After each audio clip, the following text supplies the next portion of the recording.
Hello, welcome. Thank you for joining us on this edition of News 2. I'm Sandra Gumansing. In our top story, with the nearing of the special elections, Governor Kenneth Mapp approved 2 bills that will allow voters to elect the 15th members of the 32nd legislature.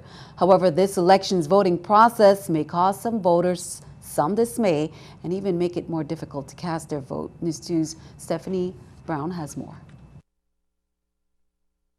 The Office of the Governor approved 2 bills relating to the vacant seat left open in the 32nd legislature after Kevin Rodriguez, who ran 6th place in the November 8th election in the St. Thomas-St. John district, was deemed ineligible to claim his seat over residency factors that do not align with the 1954 Organic Act for senatorial candidates. As such, a special election was called, but not without dismay over deadlines, budgets, and new election laws. The legislative intent behind Act number 7892 was to introduce a unified 14-member election board. One of my major concerns is the early voting law, Section 94D, which states early voting begins on the 14th day before an election and ends on the 3rd day before the election. With deadlines quickly approaching, Carolyn F. Fox, the supervisor of the election system, released an amended calendar on Friday, stating that the last day of voter registration is on March 9th, and in accordance with the law, early voting will not be conducted for this special elections. Governor Mapp approved Bill number 32-0017, allowing for the Board of Elections in the St. Thomas-St. John district to conduct the April 8th election, which he also approved funding in the amount of $90,000 in Bill 32-0022. For News 2, I'm Stephanie Shalana Brown. Although early voting is not available during the special elections to be held on April 8th, absentee ballots are being accepted and applications can be found at www.vivote.gov. Senator Novell Francis on Friday wrote to Delegate to Congress Stacey Plaskett expressing his desire for her to actively speak out against the proposed legislation that could be detrimental, he says, to federal funding received for school lunch programs in the territory. He said H.R. 610 was filed in the House of Representatives in January, and if it is successfully passed, it will repeal the Elementary and Secondary Education Act of 1965. He said, among other things, H.R. 610 would establish an education voucher program with block grants to states. Money would be available to have children attend private schools, opportunities that will only benefit upper middle class and wealthy families. Low-income children would not be able to take advantage of the opportunity because the voucher seldom pays the entire tuition amount and transportation is usually not provided. Additionally, he realized that H.R. 610 could have trickle-down effects, he said, on the population at our public schools as middle-income parents take advantage of the program. This reduction, he says, would affect our school lunch participation numbers and in turn drastically reduce the federal funds that we receive for our federal programs. Senate Vice President and Chairwoman of the Committee on Health, Hospital, and Human Services, Senator Narida Rivera O'Reilly, has scheduled 2 committee hearings during the month of March. On March 16th, the committee will be meeting with the leadership team of the Department of Human Services. On March 26th, the committee will be discussing 3 bills. Both hearings will take place on St. Croix in the Fritz Loett's Legislative Conference Room at 10 a.m. The public is encouraged to attend. St. Croix Chamber of Commerce, they honored their businesses and community leaders this Saturday, March 4th, at its annual Business and Professional Excellence Awards Gala. The event kicked off at 6 p.m. with cocktails in the Great Hall at St. George Botanical Garden. Kimberly McCollum, the president of the St. Croix Chamber of Commerce, stated that the Business Awards are a wonderful opportunity to showcase some of the great things that are happening within our business community and to honor those who made them happen in 2016. The chambers look forward to evening of celebration and recognition of the entrepreneurial visions of the members who help our St. Croix community thrive every year. Director Marvin L. Pickering of the Bureau of Internal Revenue was the keynote speaker for the evening. Here's more. And that we find a way to come together after all the hullabaloo and all the arguing and all the finger pointing and still say we have to do what's best for our community and make it work. And that's what the Chamber is striving to do for all of you. And Introduce our keynote speaker for the evening, the very Honorable Marvin L. Pickering Jr. Serial relationship between the business community and the government of the Virgin Islands, whether in the executive branch or the legislative branch. For the benefit of all of us who make these beautiful Virgin Islands our home, by birth or by choice, I pray that is not the case. We, the business community and the government of the Virgin Islands, must have shared goals. We either swim together or we sink together. And here are the honorees. For the New Business of the Year 2016, the award went to New Attitude Unisex Plus Boutique. Small Business of the Year 2016, Shoops on the Boardwalk. Nonprofit Organization, Project Promise was the honoree. Professional Businessman of the Year, Patrick Krillick. Woman of the Year 2016, Debbie Henry. Diageo USVI, it's the Lifetime Achievement Award 2016 was presented to Salvador Sal San Pierre. Congratulations to all the honorees on St. Croix there. Meanwhile, the India Association of the Virgin Islands has elected new officers and a board of directors to lead the organization for 2017. The vote was taken at its annual general body meeting on February 17th. The new officers are Pash Daswani as president, pictured there, Inderjit Singh, Vice President, Cultural Affairs, Navin Sakrani, Vice President, Ashok Lalwani, the Treasurer, Jaresh Mipuri, Secretary. The Board of Directors are Arun Advani, Raju Chidaramanani, and Manish Chabria, Ashok Chugani, Dr. Murli Daswani, Rohit Kiani, Aparna Nagpal, Dashan Nagrani, Ramesh Tatwani, Kanta Vasalamandi, and Ram Mipuri as ex officio. Established in 1976, the India Association of the VI has actively contributed to the Virgin Islands community by awarding local scholarships and supporting various educational, childcare, and special needs programs. There are some headway for road projects and St. John and other projects. Administrator Camille Paris gave some updates and projected dates of completion. Here's more. St. John's Administrator Camille Paris gave some updates on projects, starting with Route 10, Central Line Road. It's now at Phase 2, he says, started in January 2016 and now completed in January 2017. What it did was take up a portion of the road, replace it, and part of the road was undermining. They replaced that also, and they put up a wall. The Kings Hill Road experienced some delays due to the weather. Work had to be halted. A drainage swale was started about 2.5 weeks ago. Right now where we are is Route 108, the Border Road. This road actually takes us from 107 to 108 from the bottom of Coral Bay. This is another access road out to the top of Border Road. In case you have emergency, we could use this road. This road have not been finished for years, so what we are doing actually now is connecting the portion that have not been paved. We are working on that right now. It started from October of 2016, and it's in a process. Hopefully, it should be done within the next month or two. This route is going to take us out to Route 10, which is the Center Line Road.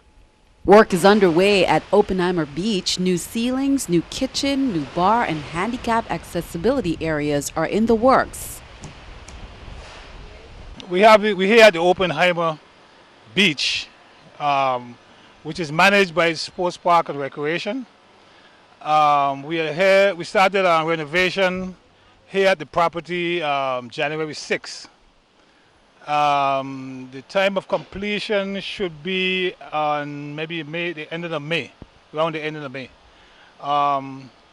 We just started on some, if you notice, we have some outdoor showers that we just installed.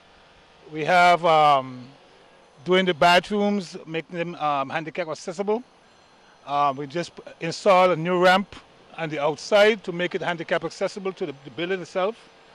And then we got some new windows. The kitchen area will be renovated. So we have a whole bunch of stuff we're doing here at the property. Okay, because for years now this property have been neglected. So when I got on board here about 18 months ago, I decided, sit down with the commissioner and told him this is one of the projects that we need to take a hands on. So he sat down with the governor, and the governor was on board 100%. So this is where we're at right now. Count on 2 to keep you updated on other projects as well. President Donald Trump leveled an explosive accusation over the weekend against his predecessor in a series of tweets that shocked many in Washington. The president accused President Obama of wiretapping Trump Tower before the November election. All of this coming before the president started the week with his long-promised new travel ban. Scott McLean reports.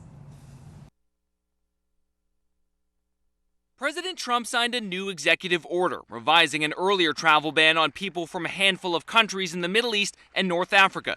The president left it to his top cabinet members to explain the order, but the biggest questions for the president are about new accusations leveled against former President Obama. On Saturday, Trump tweeted, "Terrible. Just found out that Obama had my wires tapped in Trump Tower just before the victory. Nothing found. This is McCarthyism." The president didn't offer any evidence for this claim, but the White House is calling on Congress to investigate. Some Republican lawmakers appear to be caught off guard. I'm not sure what it is he is talking about. Perhaps the president has information that is not yet available to us or to the public. Democrats say the allegations have no basis in fact. It is a distraction from the issue at hand. Let's get to the bottom of the Russian interference with our elections. Questions continue to swirl about Trump's connections to Moscow. Accusations Trump calls a ruse, denying he or anyone in his inner circle have anything to do with Russia. But just last week, sources revealed Attorney General Jeff Sessions met with the Russian ambassador twice last year, despite denying any such meeting during sworn testimony. Sessions says he met with the ambassador in his capacity as a senator, not a Trump campaign surrogate, and has recused himself in any investigations on the issue and submitted amended testimony to the Senate Judiciary Committee Monday. In Washington, I'm Scott McLean. Keeping our eye on the economy, let's take a look at the stock market watch with the New York Stock Exchange. According to the numbers there, we can see everything down. The Dow down 51, NASDAQ down 21, S&P 500 down 8. Coming up on News 2, we have our crime reports and information from the VIPD, how you can help them solve crimes that are presently under investigation. That's coming up next.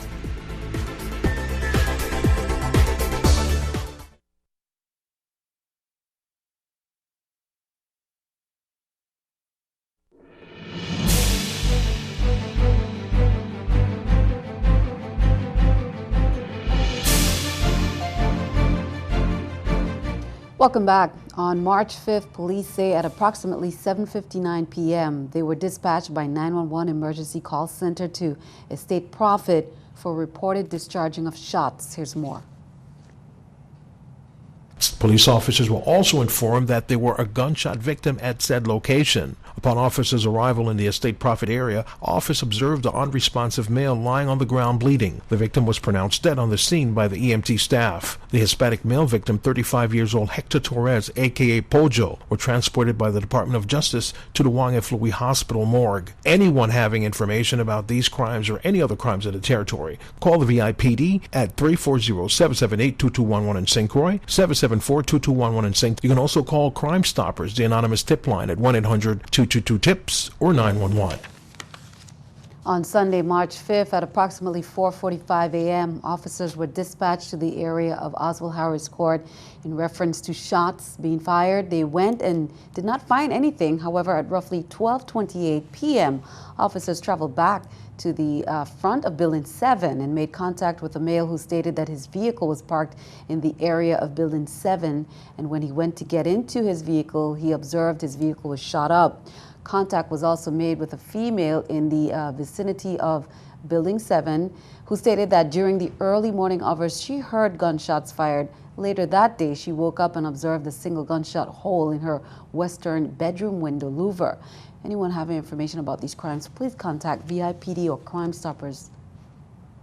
Tsunamis remain a serious threat to the territory, and the Virgin Islands Territorial Emergency Management Agency, or VITEMA, they're encouraging the community to learn more about this deadly force of nature during the Tsunami Preparedness Week.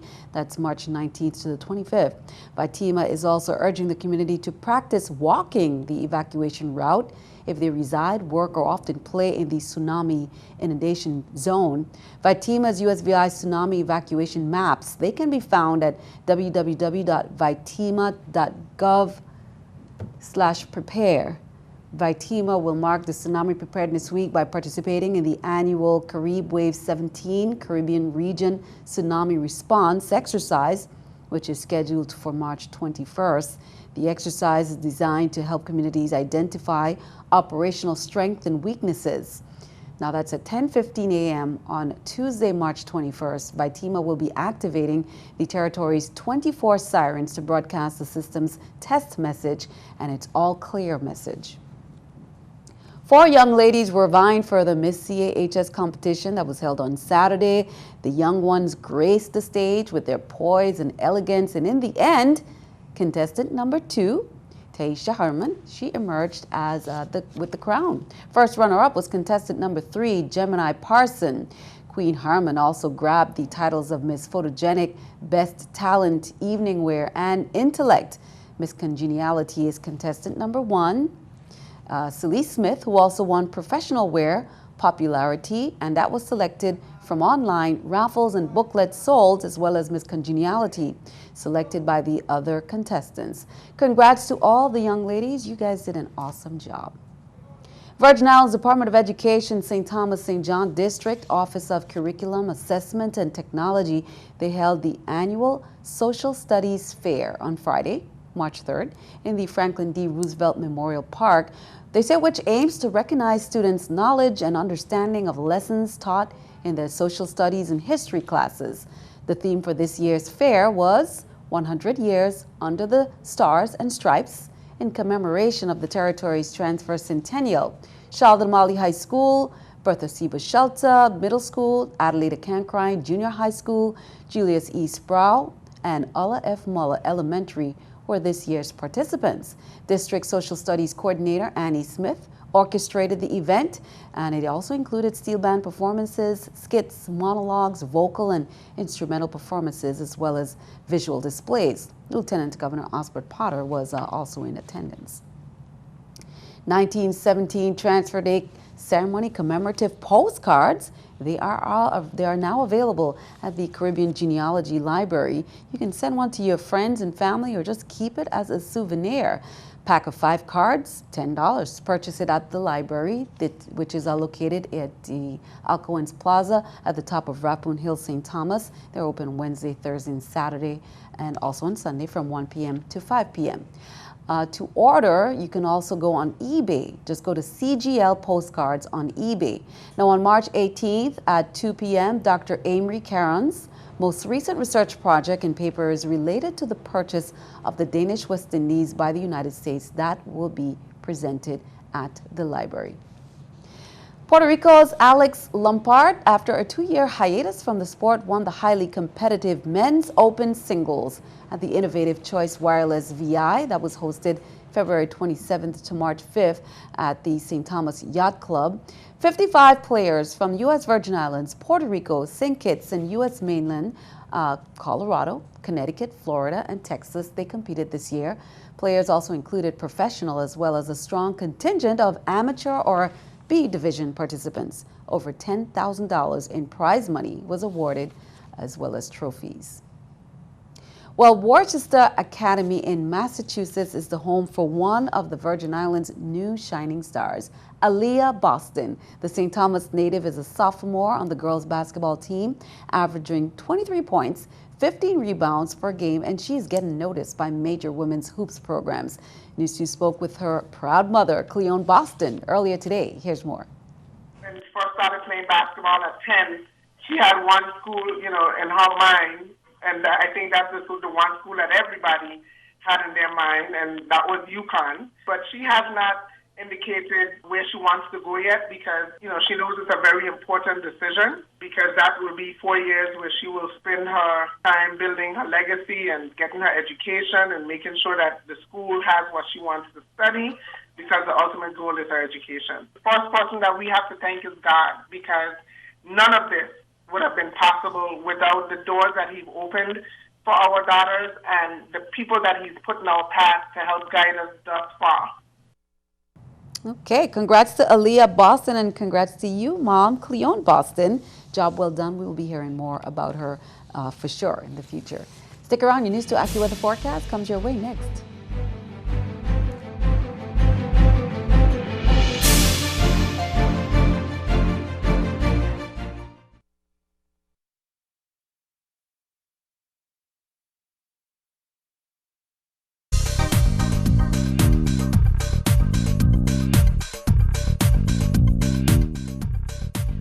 On your forecast out there, we do have a frontal boundary across the islands here. High pressure gradually is going to shift in, but as that front washes out, we're going to see moderate trades starting to pick up for the midweek. Now we have along the front, we still have windy conditions. You're also seeing some clouds here, and we could see a brief shower or two still in the area. A temperature of 71 degrees for tonight. It will be a windy night. And then tomorrow in St. John, windy, brief showers and a temperature of 81 degrees. Into St. Thomas, we'll have some brief showers around for tomorrow. Windy with a temperature of 81 as well. 82 in St. Croix. And we could see a shower or two.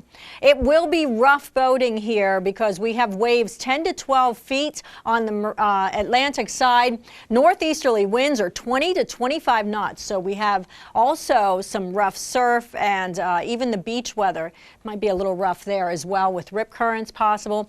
On the Caribbean side, we have a small craft advisory in effect. Waves are 8 to 10 feet. Winds are out of the northeast at 20 to 25 knots. So especially rough boating through Wednesday. But even as we go into the late week with those moderate trades, we'll still have a pretty stiff wind to deal with. So for your Tuesday, brief showers and windy, a temperature of 81 degrees. As we go into your Wednesday, there could be a morning shower. Otherwise, we have clouds and sun, a high of 82. The trade wind shower could be around in spots on Thursday with a high temperature of 82 degrees. Then on Friday again and Saturday, we'll see just a trade wind shower in effect across the area. High temperature of 84 degrees. Sandy, back to you. Thanks for that. Time for our News 2 weather picture there by Janalis Saldana of Ricardo Richards Elementary School. Janalis is definitely excited about a brand new week. See, we included there some sunshine and blue skies and overall nice weather. Janalis, thank you for that. Send us your News 2 weather picture to the address on the screen and tune in to see it right here. Be sure to include your name, age, school, and brief description of your work of art. That's all for now. We'd like to thank you for joining us for all the latest. I'm Sandra Guman Singh. We will see you next time. Have a wonderful evening.